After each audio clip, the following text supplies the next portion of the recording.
They thought he was a predator, but he was fighting for her life.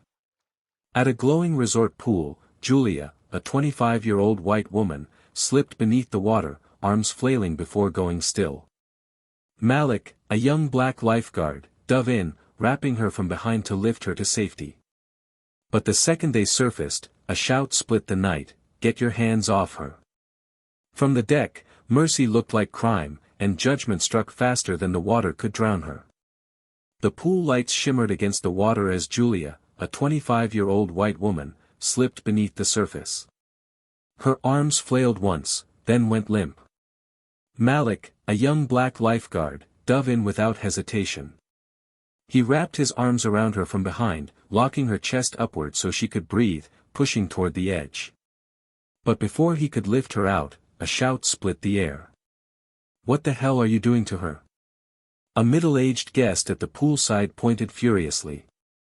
Phones rose. Whispers turned sharp. From above, it looked like an embrace, not a rescue. Julia coughed weakly, water spilling from her lips, while Malik held her steady, every move calculated to save her life. Yet all the crowd saw was a black man holding a white woman. And in that instant, mercy was mistaken for violation. Julia's body convulsed as Malik pulled her onto the pool's tiled edge, her chest heaving as water gushed from her lungs. Still on his knees, Malik pressed her forward, giving sharp back blows just like the Red Cross manual taught. But the crowd closed in, muttering with disdain. "Get your hands off her," the angry guest barked, jabbing a finger toward Malik. "We all saw what you were doing. Don't play innocent."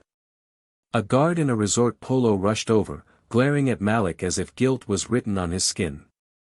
Julia tried to speak, her voice raw from choking, but Malik raised his palms instead, caught between duty and accusation. The air thickened with judgment. A woman nearby whispered, "Figures." I knew he looked suspicious. On the wet tile lay a small detail almost no one noticed, Malik's cloth wristband, a keepsake from his late mother, washed loose and sinking back into the pool.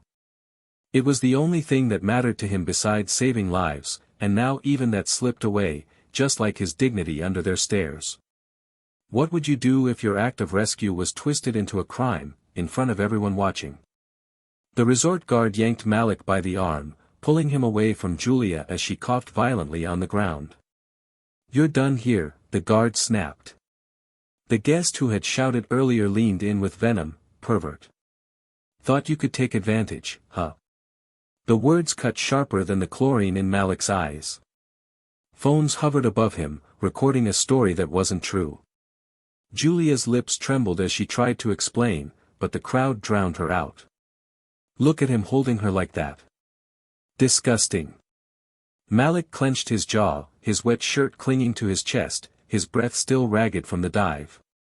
For a moment, even he felt invisible, reduced to nothing more than a stereotype in their eyes. But above the pool, a red light blinked silently. The resort security camera had captured every second, Julia slipping under, Malik's dive, the frantic rescue, the water pouring from her lungs. The evidence was there, waiting to turn accusation into truth. The crowd thought the story was already written, but the camera promised a twist none of them saw coming. The guard shoved Malik toward the exit, the word "assault" echoing in the air. But before they could drag him away, Julia forced herself up on trembling arms, her voice cutting through the noise. "Stop.